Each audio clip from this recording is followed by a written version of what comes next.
तो फेडरलिज्म इस चैप्टर का नाम है, जो हमारा डीपी का सेकंड चैप्टर है। चलिए, फर्स्ट चैप्टर हमने क्या पढ़ा था? Power sharing. किसी को याद है पावर शेयरिंग क्या होता है? किसी को याद है पावर शेयरिंग क्या, हमने क्या पढ़ा था? जस्ट चैट बॉक्स में लिखिए पावर शेयरिंग से आप क्या समझते हो कि पावर शेयरिंग ये होता है। और हमने दो एग्जांपल लिए थे, बेल्जियम का और श्रीलंका का। बेल्जियम गवर्नमेंट के जो मेंबर्स थे काफी समझदार थे, मिली जुले बातचीत किया, बातचीत करने से क्या हुआ, समस्या का हल निकला। लेकिन श्रीलंका ने समस्या का हल नहीं ढूंढा, वहां पर लड़ाई हुई। Sharing power among different groups, institutional committee, yes. Distribution of power among tyres of government good, sharing of power in government social groups, yes, एकदम सही बात। Distribution of power between different communities and institution, good, yes. तो जब भी power आपकी share होती, सबसे बड़ा एग्जांपल तो आपके घर पे होता है। घर में हमारे पापा हैं, जो मेन काम क्या करते हैं, ड्यूटी जाते हैं, वो पैसा कमा के लाते हैं, एक डिपार्टमेंट है। उन्होंने बाकी जो अपनी पावर है वो अपनी आई के हाथ में, मतलब उनकी वाइफ और आपकी आई के हाथ में दे रखी है। होम मिनिस्ट्री माँ के हाथ में है, उस फाइनेंस को कैसे मैनेज करना है माँ के हाथ में है, ठीक है। ट्रांसपोर्टेशन डिपार्टमेंट पिताजी के हाथ में है, एजुकेशन डिपार्टमेंट बच्चों के हाथ में। तो आप देखो, हर एक डिपार्टमेंट को कुछ ना कुछ पावर्स दी गई है। पावर्स के साथ मतलब फ्रीडम के साथ पावर भी आती है, ठीक है। तो ये चैप्टर भी समथिंग वैसी है। जो पावर डिस्ट्रीब्यूशन होता है या जो पावर शेयरिंग होती है, ये चैप्टर मेनली इंडिया के बारे में, जहाँ भी फेडरलिज्म सिस्टम है। तो फेडरलिज्म सिस्टम क्या होता है उसको समझेंगे, ठीक है। तो हमने बेल्जियम और श्रीलंका का केस पढ़ा था। बेल्जियम ने क्या किया, अपनी पार्लियामेंट में जो बाकी अदर कम्युनिटी, जो अदर कम्युनिटी से सबको शेयरिंग दिया, और श्रीलंका में ऐसा नहीं हुआ। तो श्रीलंका में क्या हुआ, वॉर हुआ।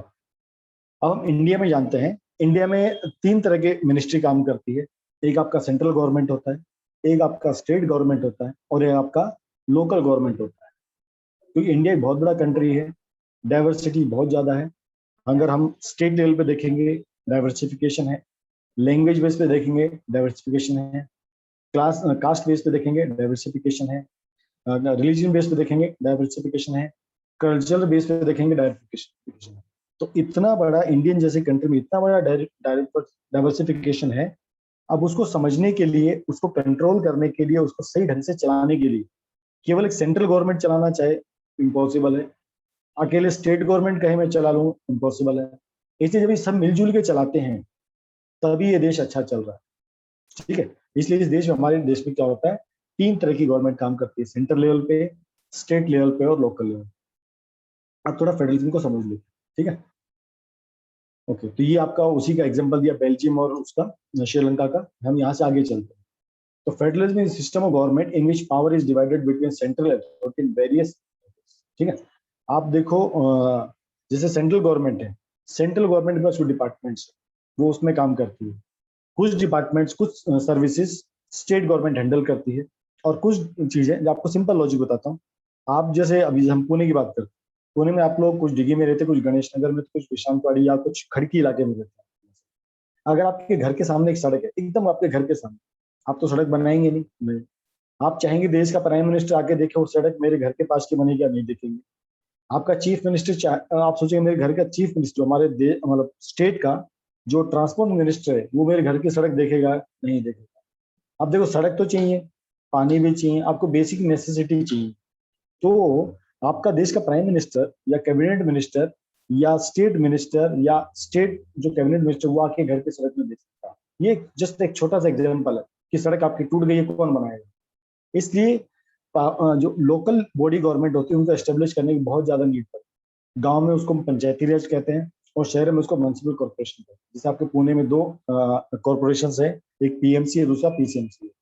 पीएमसी मतलब पुणे म्युनिसिपल कॉर्पोरेशन, उसका मनपा कहते हो, महानगर पालिका। और दूसरा आपका पीसीएमसी है, पिंपरी चिंचवड म्युनिसिपल कॉर्पोरेशन। ये थर्ड लेवल का गवर्नमेंट है, जो लोकल इश्यूज को हैंडल करता है। आप देखो, जुडिशरी भी तीन तीन लेवल पे। आपका लोकल लेवल पर पंचायत आपके डिसीजन हैंडल करती है। आप शहर में आ गए तो आपके सेशन कोर्ट है। आप स्टेट लेवल पे जाओगे, हाई कोर्ट है। सेंट्रल लेवल पे जाओगे, आपके सुप्रीम कोर्ट है। तो इस तरह आप देखो कि हर लेवल पे कैटेगरी किया है, ताकि जो सिटीजन है उसके हर फंडामेंटल राइट्स का प्रोटेक्शन हो सके। ये कब हो सकता है, जब इक्वली पावर हर जगह डिस्ट्रीब्यूटेड होगी। मतलब इक्वली मतलब डिस्ट्रीब्यूशन इज होना इंपॉर्टेंट है, इक्वली नहीं हो सकता। पर डिस्ट्रीब्यूशन होना जरूरी है। तो आप जिसको आप पावर्स दोगे उसके ऊपर रिस्पॉन्सिबिलिटीज भी आती है। जैसे आपको अगर अपने स्कूल का स्कूल हेड या स्कूल कैप्टन बनाया जाए और केवल नाम के लिए बनाया जाए, आप कुछ नहीं कर सकते। कई बार क्या होता है, कठपुतली सरकार बिठा दी जाती है। वो कहने को तो सरकार है, जैसे पाकिस्तान में सरकार बनी थी जब मुशर्रफ थे, जनरल परवेज मुशर्रफ, वो आर्मी चीफ थे। उन्होंने एक दिन में पूरी सरकार गिरा दी, बोला अब मैं ही यहाँ का प्रेसिडेंट हूँ, पपेट गवर्नमेंट जब जिसको बोल सकते हो, कठपुतली सरकार। तो उन्होंने वहां इलेक्शन तो कराया, लोग वहां चुन के भी आए, ठीक है, बट सरकार कौन चला रहे थे? परवेज मुशर्रफ सरकार चला। तो इसको भी पावर शेयरिंग नहीं कहते। पावर शेयरिंग मतलब होता है आप उनको पावर दे रहे हो तो उनके ऊपर रिस्पॉन्सिबिलिटी डालिए, वो काम भी करेंगे, ठीक है। तो ये federation has two level of government. ये काफी कंट्रीज में दो लेवल पे गवर्नमेंट चलती है। ये फ्यूडल वर्ड का मतलब होता है two parties, two level government, ठीक है। ये फेडरलिज्म जो वर्ड आया है ये फ्यूडल सिस्टम से आया। फ्यूडल मतलब होता है दो सिस्टम मतलब एक सेंट्रल सिस्टम, एक आपका स्टेट का सिस्टम। तो one government of the entire country that is usually responsible for few subjects of the common interest, ठीक है। कुछ ऐसे सब्जेक्ट्स होते हैं जिसके ऊपर केवल सेंट्रल मिनिस्ट्री काम करती है, money, finance, defence, foreign affairs, ठीक है, करेंसी, ठीक है। ये कुछ ऐसे डिसीजन होते हैं जो स्टेट गवर्नमेंट के हाथ में नहीं होते, इनके लिए केवल आपकी सेंट्रल गवर्नमेंट रिस्पॉन्सिबल होती है। और जो कुछ लोकल मैटर्स होते हैं, आपका पुलिस, लोकल टैक्सेस, ठीक है, इरिगेशन, एजुकेशन दोनों में आता है, ठीक है, उसको स्टेट गवर्नमेंट भी हैंडल करती है और उसको सेंट्रल गवर्नमेंट भी हैंडल करती है। तो जो दो तरह की गवर्नमेंट होती है, both this levels of government enjoy their power independent of each other, ठीक है। ये दोनों एक दूसरे काम में इंटरफेयर नहीं करते। अगर स्टेट गवर्नमेंट, आप देखो, आप हाईवे भी देखो, तीन तरह के हाईवे होते हैं। हाईवे के ऊपर देखो कलरिंग आपने देखा है, वो पीले कलर का पत्थर होता है, काले कलर का पत्थर भी होता है, हरे कलर का पत्थर भी होता है। तो तीन चार टाइप के कलर के पत्थर होते हैं, वो भी इंडिकेट करते हैं भाई ये नेशनल हाईवे है तो इसकी रिस्पॉन्सिबिलिटी सेंट्रल गवर्नमेंट की है, ये स्टेट हाईवे है इसकी रिस्पॉन्सिबिलिटी स्टेट गवर्नमेंट की है, और ये आपका लोकल रोड है या विलेज का रोड है या म्यूनिसिपल का रोड है, उसको मेंटेनेंस करने का काम किसका है? लोकल गवर्नमेंट का, ठीक है। Federation are constructed with unitary government under the unitary system, either there is one level of government और सब यूनिट्स। यूनिटरी मतलब होता है एक की, ठीक है, जहां पर केवल एक सेंट्रल गवर्नमेंट होती है, वही सारा काम देखती है, और अपनी काम की सहूलियत के लिए वो छोटी छोटी सब यूनिट्स क्रिएट कर सकती है, बट जो ऑल डिसीजंस होते हैं वो सेंट्रल लेवल पे आते हैं। Is there international government? कहीं आपने ऐसा शब्द सुना है, my dear Prashant, international government जैसा?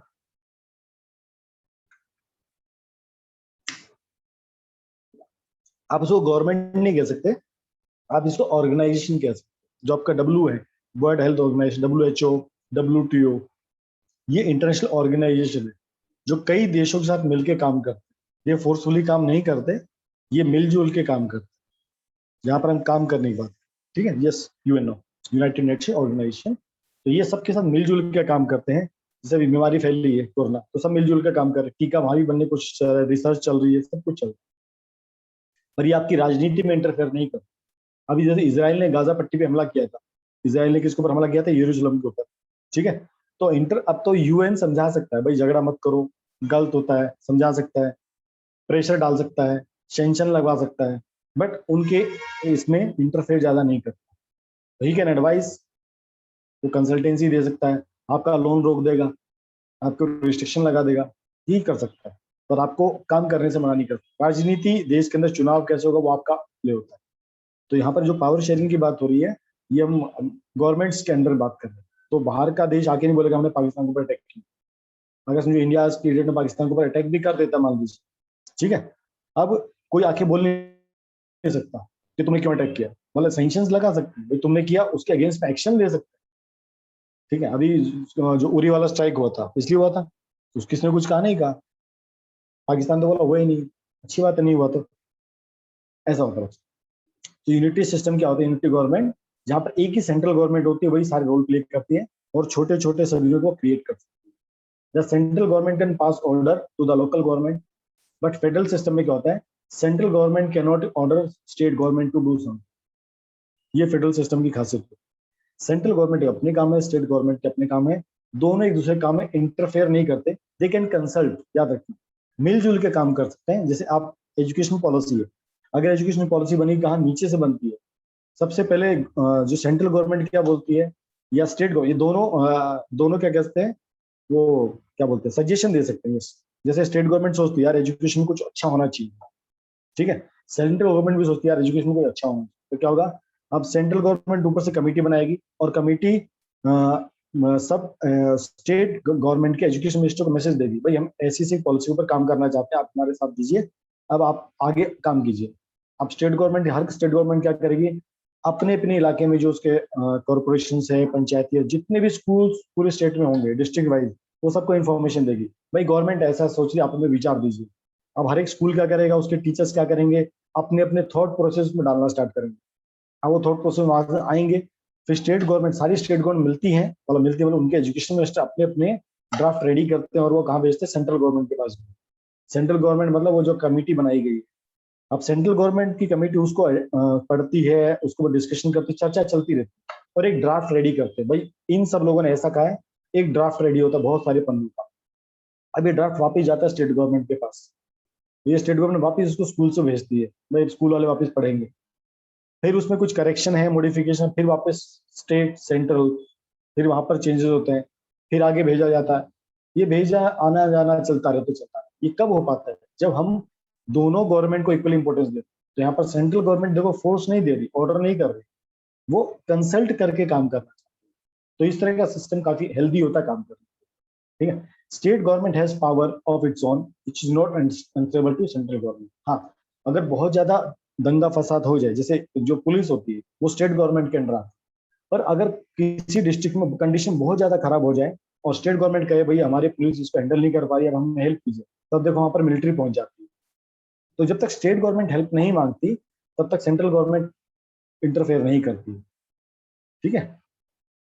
Okay, both this government are separately answerable to the people. बिल्कुल सी बात। आप देखो जब भी देश में और राज्य में चुनाव होता है, इलेक्शंस होते हैं, तो आप देखो बंगाल में, आप देखो जब आप आपको किसी और स्टेट का एग्जांपल, तो बंगाल तो एक बहुत यूनिक हो गया।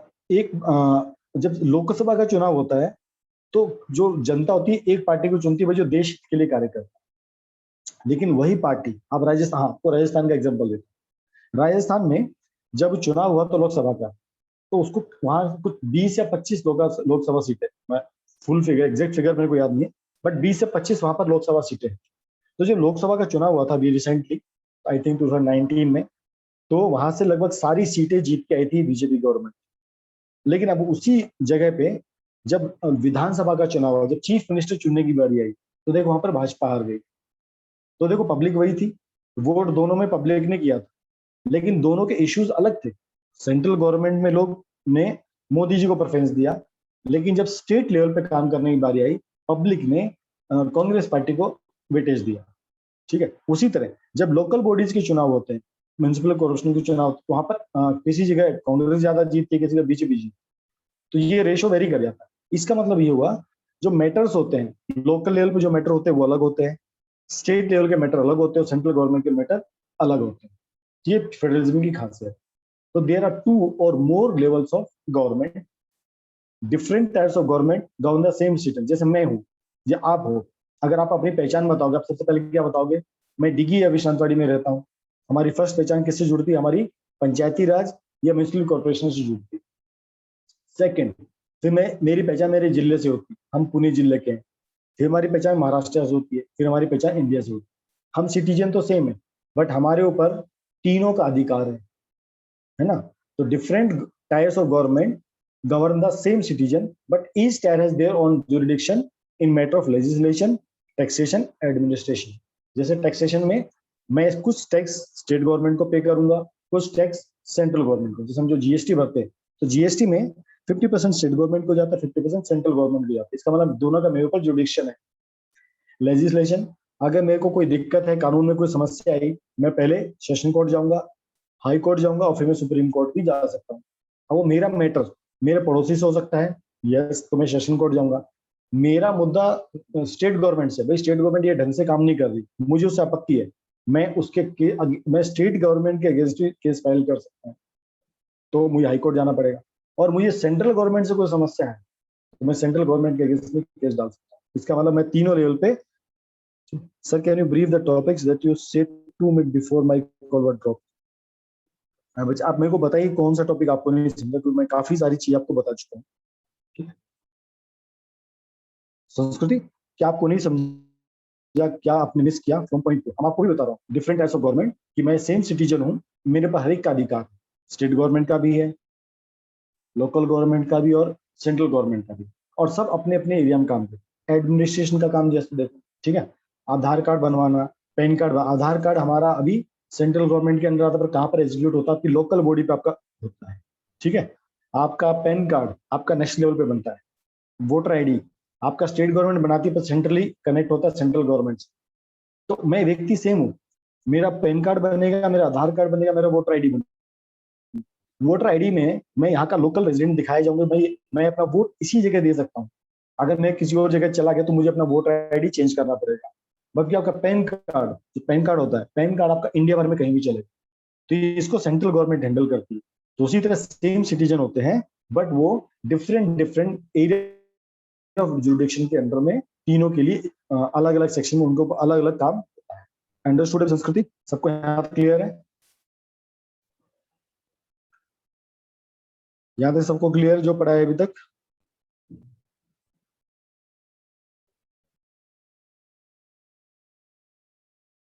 चलो good.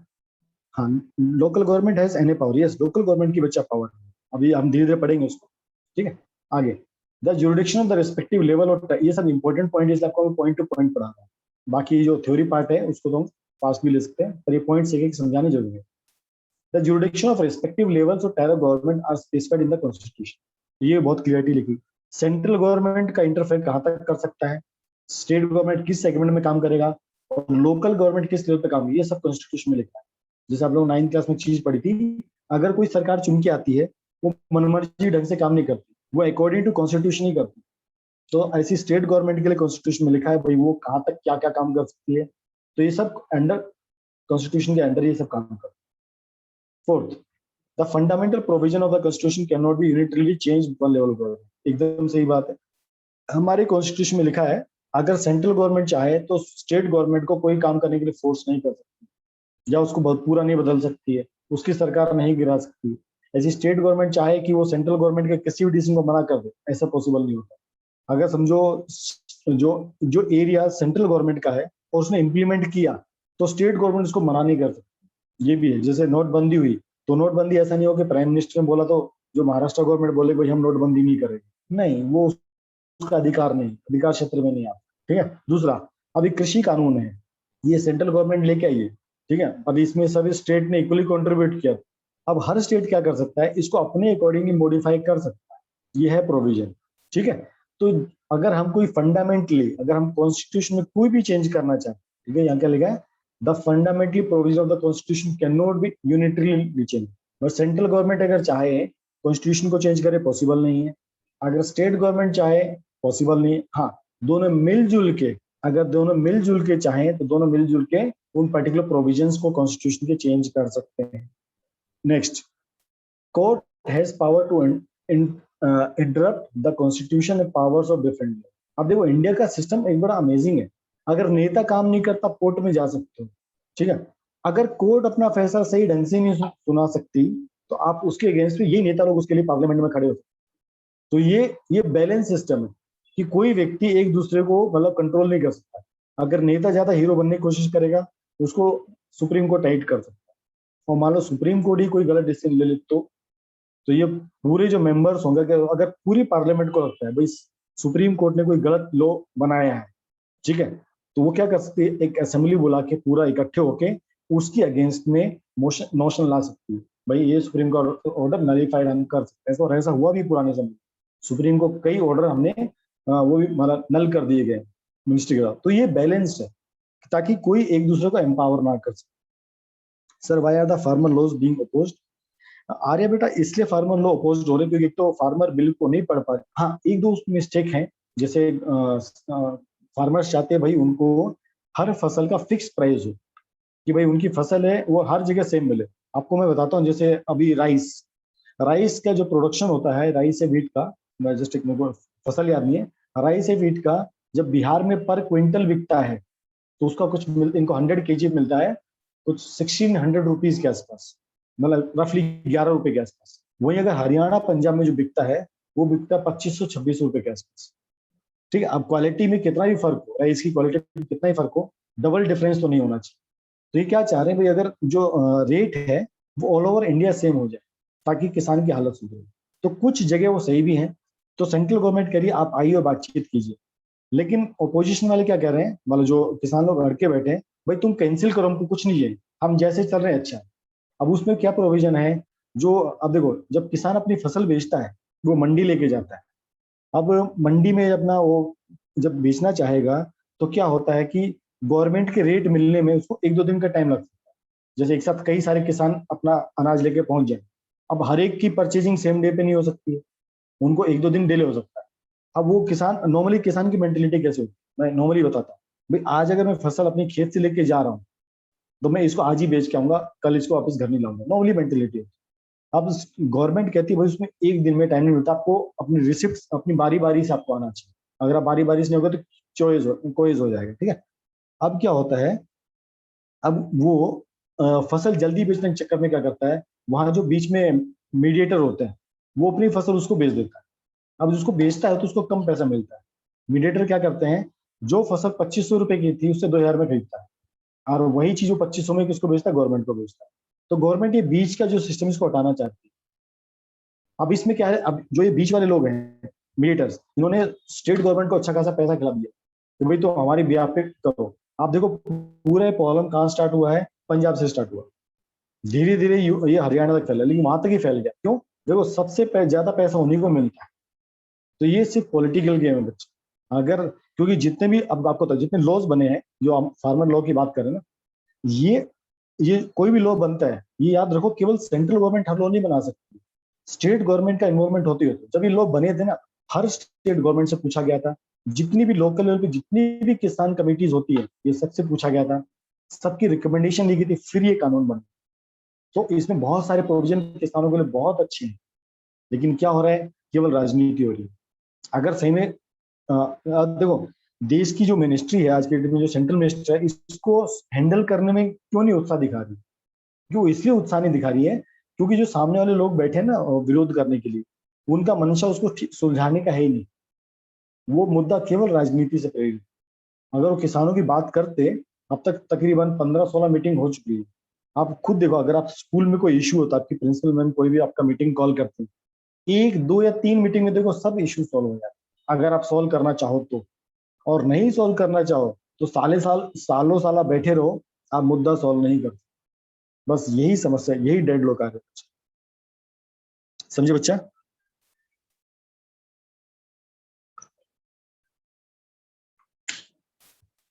Sir does PM has power to dissolve the Lok Sabha?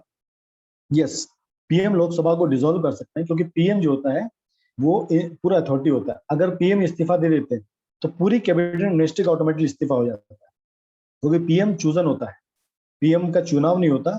जो ये एमपी जो चुने जाते हैं, जिसकी पार्टी बहुमत में होती है वो अपना पीएम चुनती है, और यही पीएम क्या करता है, अलग अलग मिनिस्ट्रीज अलॉट करता है। देखो रिसेंटली पिछले हफ्ते ही कई सारे मिनिस्टर्स कैबिनेट में ऐड हुए और कईयों को ड्रॉप किया गया। आपके कौन कौन सा, आपके हेल्थ मिनिस्टर जो थे हर्षवर्धन, इनको ड्रॉप किया गया, प्रसाद रविशंकर प्रसाद, इनको ड्रॉप किया गया, प्रकाश जावड़ेकर जी को ड्रॉप किया गया, और नए लोग कैबिनेट में लाए। तो ये राइट जो होता है, ये प्राइम मिनिस्टर का राइट। तो अगर प्राइम मिनिस्टर ही रिजाइन मार देता है तो समझो पूरी कैबिनेट मिनिस्ट्री रिजाइन मार देती है, और फिर जो पार्टी मेजोरिटी में होती है वो दावा पेश कर सकती है गवर्नमेंट बनाने के लिए। और अगर अगर कोई गवर्नमेंट नहीं बना पाता, फिर से इलेक्शन होगा। Sir then PM can misuse this power easily, no one can stop him for next 5 years? नहीं बच्चा, ऐसा भी नहीं होता है।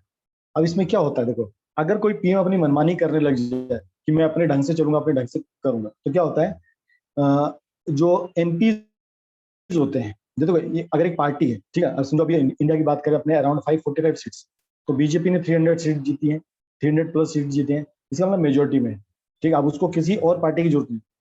पर अगर ये पार्टी के एमपीज उनके अगेंस्ट में हो जाए, नहीं भाई हमको मोदी जी नहीं चाहिए, ठीक है, अब क्या होता है, अब ये रेजोल्यूशन ला सकते हैं पार्लियामेंट में, कहीं हमको मोदी जी नहीं चाहिए, पर मोदी जबरदस्ती बैठे। अभी देखो नेपाल में वही चल रहा है, नेपाल में जो ओपी ओली बने हैं, उनका मेजोरिटी नहीं था, पर प्रेसिडेंट ने क्या किया, अपनी पावर यूज करके ओपी उसका नाम क्या, ओपी ओली समथिंग, केपी ओली, सॉरी केपी ओली, उनको पीएम बना दिया। अब ये जो लोग जो नेता लोग थे जो पावर में थे वो कहाँ गए, सुप्रीम कोर्ट गए, उन्होंने सुप्रीम कोर्ट में पिटीशन डाला। आज ही इंस्ट्रक्शन आया कि भाई केपी ओली को इस्तीफा देना पड़ेगा, जो मेजोरिटी में है वो सरकार बना सकते। तो उसी तरह के कई सारे एमपी सोच रहे भाई हम नहीं चाहते, 300 में से 150 लोग बोलेंगे भाई हमको मोदी जी नहीं चाहिए, तो क्या होगा, अब मोदी नहीं हट रहे तो क्या होगा, ये लोग अपना, ये लोग लोकसभा स्पीकर के पास जाएंगे, उसको क्या कहेंगे, भाई हम इनको नहीं चाहते। तो ये बोलेंगे भाई उनको बोलो कि अपना बहुमत साबित करने के लिए कि भाई उनके पास मेजोरिटी है क्या। तो फिर क्या होता है, वोटिंग होती है, पार्लियामेंट के अंदर ही वोटिंग होती है, ठीक है। उस वोटिंग में ये वोट होता है भाई हम इस व्यक्ति को पीएम बनाने के फेवर में है, इसको हम फेवर में। तो अगर वहां पर सब उनको मना कर देते तो उनको अपना पोस्ट छोड़ना। और उनके पोस्ट छोड़ते ही क्या होता है, आप सुनिए, उनके पोस्ट छोड़ते क्या होता है, जो पूरी कैबिनेट मिनिस्ट्री डिसॉल्व हो जाती है। इसलिए नॉर्मली क्या होता है, पीएम जब रिजाइन करता है, जैसे आप देखो देश का स्टेट का जब सीएम रिजाइन करता है तो जो पार्टी मेजोरिटी में तो वो दूसरा कैंडिडेट दे सकती है। अभी समझो देश के पीएम ने रिजाइन डाल दिया, मान लो कि मोदी जी बोलते हैं मैं रिजाइन डालता हूँ, फिर क्या होता है, वो कैबिनेट मिनिस्ट्री डिसॉल्व होती है। बट अभी भी बीजेपी पावर में है, तो बीजेपी अपनी में से क्या करेगी, एक और लीडर चुनेगी, बोले अब ये पीएम। तब वो शपथ लेता है पीएम की, उसका फिर से एक नई कैबिनेट मिनिस्ट्री बनती है। अंडरस्टूड प्रणव? चलो गुड। और किसी का कोई डाउट यहाँ तक? चलो गुड। तो हम पढ़ रहे थे, देखो fifth point, court has power to interrupt the constitution and power of different level of government. The high court act as a umpire if the dispute arises between different level of government. ठीक है, अगर समझो, अगर local PMC और state government के बीच में कोई वो है डिस्प्यूट है, तो स्टेट गवर्नमेंट में जाकर अपनी समस्या हल कर सकते। अगर स्टेट गवर्नमेंट और सेंट्रल गवर्नमेंट में कोई समस्या है कि भाई हमको चीजें हैंडल नहीं हो रही, हमको क्या करना चाहिए, तो क्या होता है, ये सुप्रीम कोर्ट जा सकता है। अगर सेंट्रल गवर्नमेंट को लगता है स्टेट गवर्नमेंट हमारा ढंग से नहीं चल रही है, they can file petition in the supreme court. और स्टेट गवर्नमेंट को लगता है कि भाई सेंट्रल गवर्नमेंट हमारे ऊपर जबरदस्ती कोई नियम कानून थोप रही है, तो they can approach the supreme court. अभी जो ये किसान वाला मुद्दा है, ये सुप्रीम कोर्ट में गया हुआ है, ठीक है। और सुप्रीम कोर्ट ने क्या कहा है कि भाई 1.5 साल तक आप इस कानून को इम्प्लीमेंट मत कीजिए जब तक हम इसके ऊपर डिसीजन ना दें।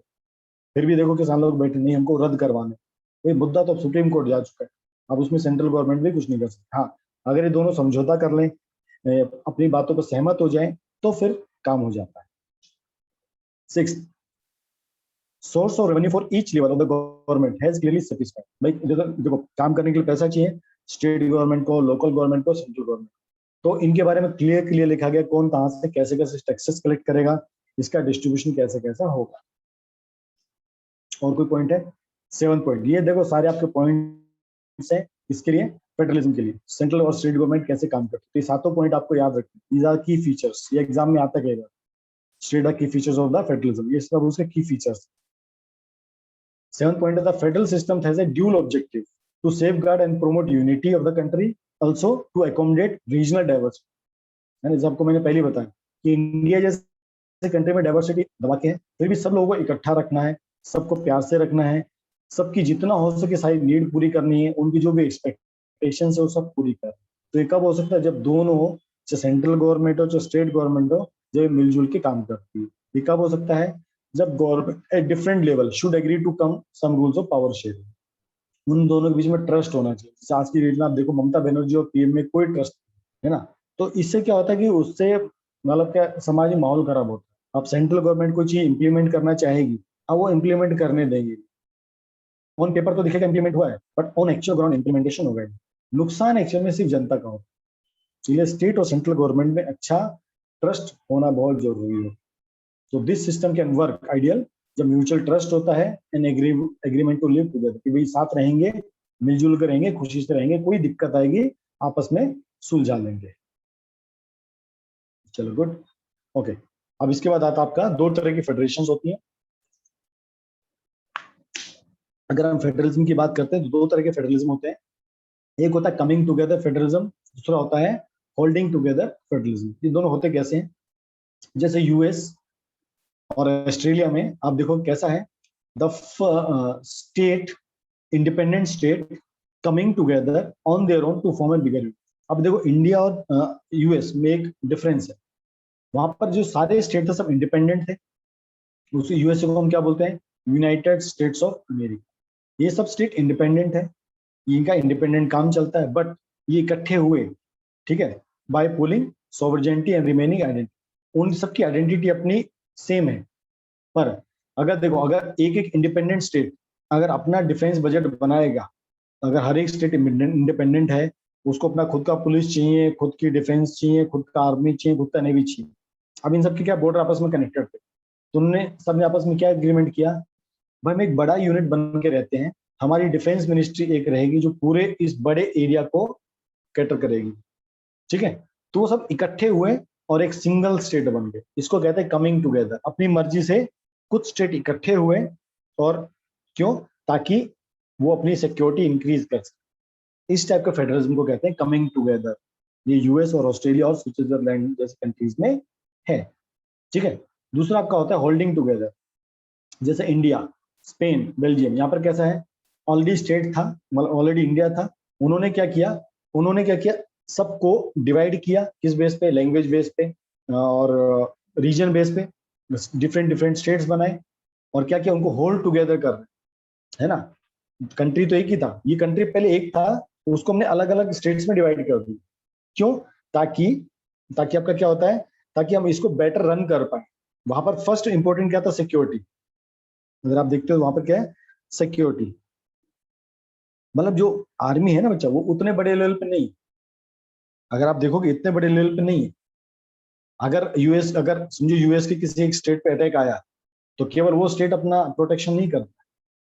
अगर आप जब इंडिया के ऊपर पाकिस्तान अटैक करता, जो जेएनके में अटैक करता, तो केवल जेएनके के सिपाही नहीं लड़ते, फुल आर्मी वहां जाके लड़ती है। वहां पर भी अगर एक स्टेट के ऊपर अटैक होता है, तो जब 1945 में जो अटैक हुआ था, जो जापान ने किया था, तब क्या हुआ था उसके बाद, तो जो जापान के ऊपर जो बॉम्बार्डिंग हुई थी, वो केवल उस स्टेट ने नहीं की थी। हाँ, मैं वही कहना है, लोग जैसे आप बोलते ना, जैसे महाराष्ट्र की पुलिस है ना, पुलिस, तो सेम वैसी है। पर उनका मेन अब एजेंडा क्या, इकट्ठे रहेंगे, एक दूसरे के ऊपर अटैक नहीं करेंगे, मिलजुल करेंगे। वहां पर कैसे, जो कमिंग टुगेदर में क्या होता है, स्टेट गवर्नमेंट के पास ज्यादा राइट्स होते हैं, स्टेट गवर्नमेंट के पास ज्यादा राइट होते हैं। बट होल्डिंग टुगेदर की बात करते हैं, वहां पर सेंट्रल गवर्नमेंट के पास ज्यादा पावरफुल है, सेंट्रल गवर्नमेंट ज्यादा पावरफुल होती है एज कम्पेयर टू स्टेट्स। ये दोनों में डिफरेंस होता है, ठीक है। ओके, कुछ नेपालीज हैं आपस में डिस्कशन कर रहे हैं, ठीक है। तो ये कब की डिस्कशन है, जब नेपाल में राजा का राज हटा और वहां पर फेडरलिज्म आया, मतलब डेमोक्रेसी आया, कॉन्स्टिट्यूशन आया। तो कुछ आपस में डिस्कशन कर रहे हैं। आई जो खगराज बोलता है, I don't like the federalism, it would lead to the reservation of seats for different caste of groups as in India, ठीक है। जबकि उसमें जब राजा का राज था, वहां पर ऐसा कुछ नहीं था। संहिता कहती है, our is not a big big country, we don't need federalism. तो सबका अपना अपना मत है। बाबूलाल जी कहते हैं, I am hopeful that try area will get more autonomy with their own state government. वहां भी ऐसे झगड़ा चलता है, तराई एरिया और पहाड़ी एरिया। राम गणेश कहता है, I like federalism because it mean that the power was earlier enjoyed by the king, now will be exercised by the elective. तो जस्ट लोगों के बीच में डिस्कशन चल रहा है कि भाई फेडरलिज्म होना चाहिए, नहीं होना चाहिए, अच्छा होता है, बुरा होता है। जैसे आप लोग 9th क्लास में पढ़ा था ना, आपने कौन सा टॉपिक पढ़ा था, डेमोक्रेसी। डेमोक्रेसी होनी चाहिए, तो कौन सी डेमोक्रेसी अच्छी है, मोनार्क अच्छा है, या डेमोक्रेसी अच्छी है, डिक्टेटरशिप अच्छी है, मिलिट्री रूल अच्छा, क्या अच्छा। तो what make India A federal country, ये ऐसा क्या है जो इंडिया को एक फेडरल कंट्री बनाता है।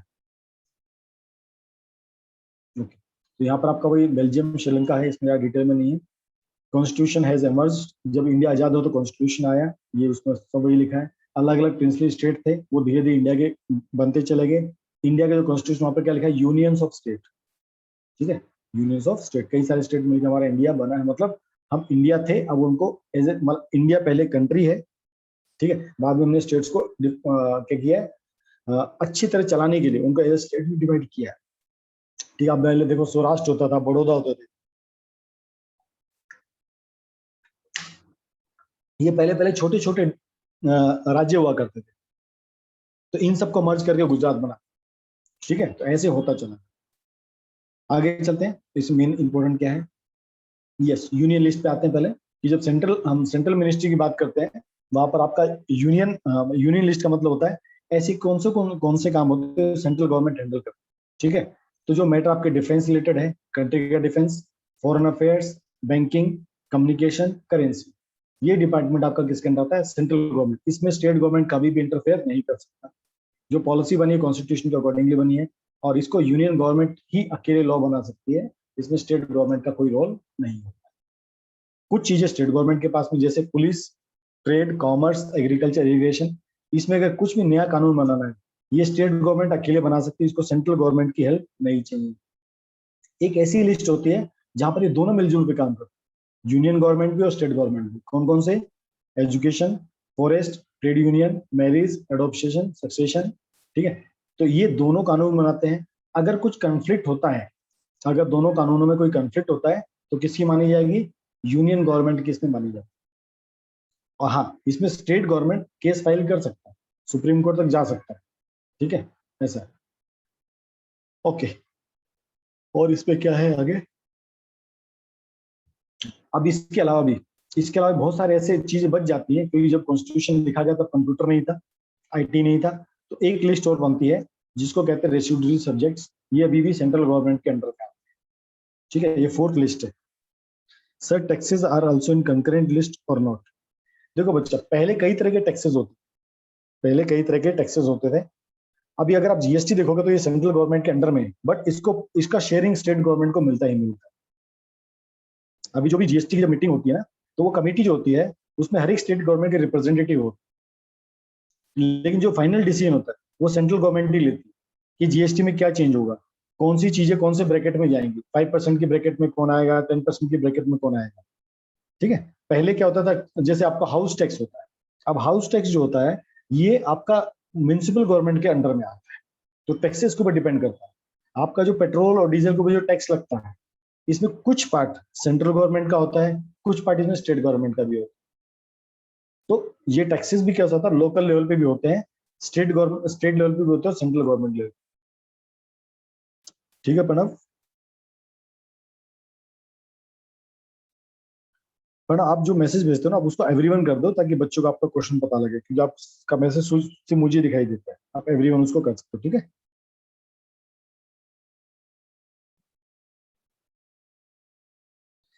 ओके, यस, आगे चलते हैं इसमें। तो we noted about that the most federalist that are found by holding together does not give equal power to the constituent units, thus all state and union does not have identical power.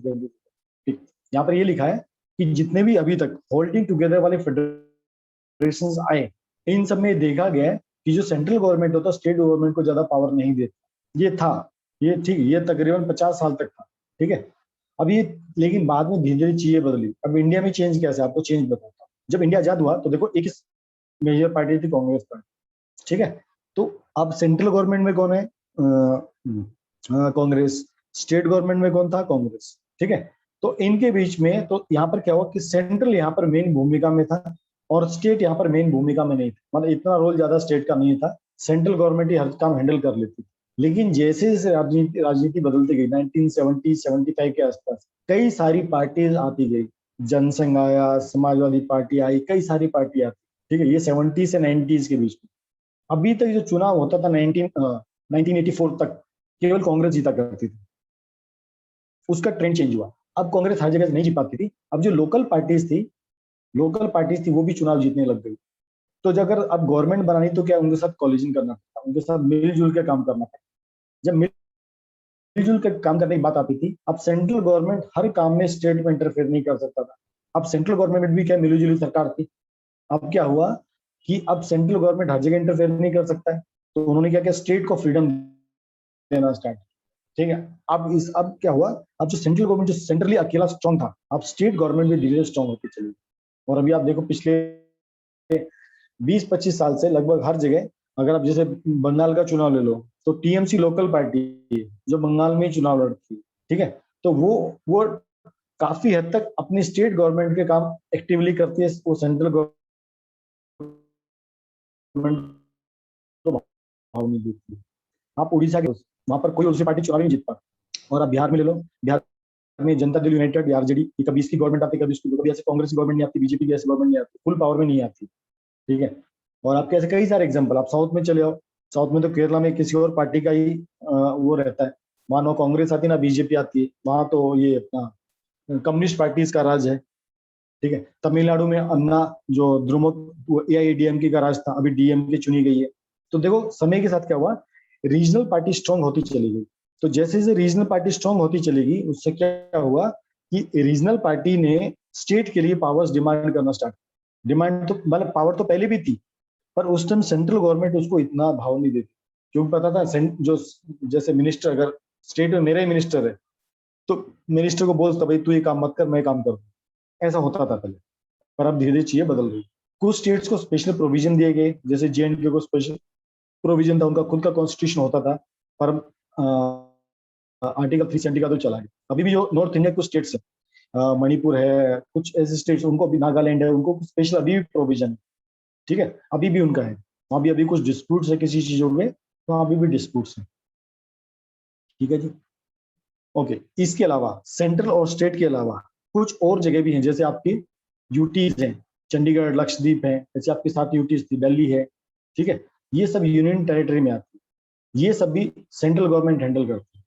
वहां पर एक LG appoint कर देते हैं, governor appoint कर देते हैं। वो जो कार्य करता है वो एक तरह से समझो चीफ मिनिस्टर है, मतलब वो, पर उसका अपॉइंट कौन करता है, उसको सेंट्रल मिनिस्ट्री हैंडल करती है, क्योंकि वो जगह बहुत छोटी है, मतलब छोटी जगह में चुनाव करना फिजिबल नहीं है। लोकल लेवल पे चुनाव होते हैं, वहां पर एक सेंट्रल गवर्नमेंट एक व्यक्ति नॉमिनेट कर देता है, वो पूरा वहां पर रन करता है, और इनके पास कोई स्पेशल पावर्स होती है उस एरिया में। ओके, और क्या दिया है इसमें? Yes,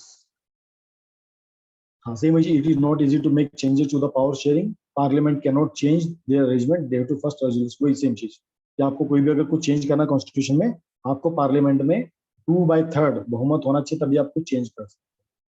the judiciary play important role in overseeing the implementation. Same वही चीज आपको बताया कि जो सेंट्रल जो जुडिशरी होती है, कोर्ट होते हैं, ठीक है, ये बड़ा इंपॉर्टेंट रोल प्ले करते हैं, ताकि स्टेट सेंटर के साथ बेईमानी ना करे, और ना सेंटर स्टेट के साथ बेईमानी करे, नहीं करे। ठीक है। The union state government have power to raise income by levying tax. ठीक है, तो हम कई तरह के टैक्स भरते हैं, जीएसटी तो one of the tax, income tax होता है, इनकम टैक्स भी भरा जाता है। ठीक है, और ऐसे कई सारे टैक्सेस होते हैं जो हम भरते हैं, तो ये स्टेट गवर्नमेंट और लोकल यूनियन गवर्नमेंट अपने अपने टैक्सेस लगा सकते हैं। जैसे पानी के ऊपर टैक्स होता है, वो लोकल गवर्नमेंट लगाती है। ठीक है, हाउस टैक्स है, लोकल गवर्नमेंट लगाती है। जैसे आपको एग्जांपल दिया पोखरण का, पोखरण में जब इंडिया ने न्यूक्लियर ब्लास्ट वो ट्राई किया था टेस्ट, तो उस टाइम राजस्थान गवर्नमेंट नहीं बोल सकती तुम यहाँ पर क्या कर रहे हो, हम तुमको इसका परमिशन नहीं देते, क्योंकि वो एरिया किसका है, वो एरिया गवर्नमेंट ऑफ इंडिया का, डिफेंस का काम कर। ठीक है, सिक्किम गवर्नमेंट ने कुछ बुक्स में चेंज किया। ठीक है, but the union government does not like the style और the content, in that case the state government need permission, नहीं परमिशन नहीं चाहिए। हाँ, वो यूनियन गवर्नमेंट की सजेशन ले सकती है। जैसे अभी महाराष्ट्र में अगर जो आपका मराठी मीडियम के स्टेट गवर्नमेंट के अंडर जो एजुकेशन है, उसमें कुछ भी चेंज चाहिए तो स्टेट गवर्नमेंट उसमें चेंज कर सकती है। शिवाजी महाराज का चैप्टर ऐड करना है, बिल्कुल कीजिए। तानाजी का चैप्टर ऐड करना है, बिल्कुल कीजिए। औरंगजेब का चैप्टर हटाना, हटा दीजिए। ये सब स्टेट गवर्नमेंट कर सकती है एजुकेशन। ठीक है, हाँ, लेकिन आपके इलाके में कोई सीबीएसई स्कूल है, आप कहोगे ये बुक्स आपको भी पढ़नी है, नहीं, क्योंकि सीबीएसई स्कूल किसके अंडर में आते हैं, सेंट्रल गवर्नमेंट के अंडर। इसलिए एजुकेशन दोनों के लिए कंकरेंट लिस्ट में। ठीक है, ये आपके कई सारे एग्जाम्पल। ये इंडिया का मैप है 1947। देखो पहले पूरा इंडिया होता था, ये अफगानिस्तान भी इंडिया में होता था, पाकिस्तान भी इंडिया में होता था, बांग्लादेश भी, नेपाल, सिक्किम, भूटान, म्यांमार, ये सब इंडिया का पार्ट हुआ करता। धीरे धीरे इंडिया छोटा होता चला।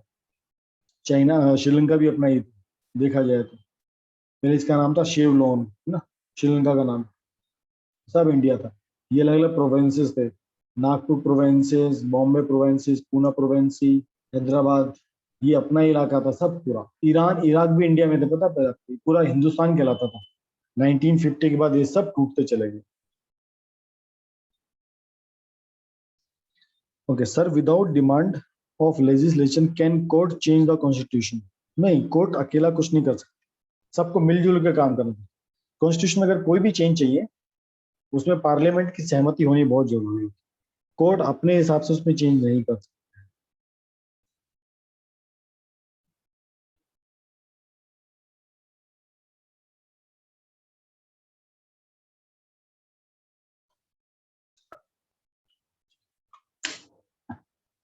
ओके, आगे पढ़ते हैं।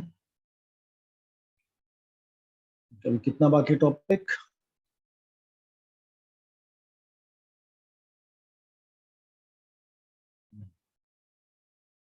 बाकी है। तो काम करते हैं, 1 घंटा हो गया है, अभी हम लोग रेस्ट हम कल पढ़ेंगे और हम थोड़ा भी मैथ्स की पढ़ाई करें, ठीक है।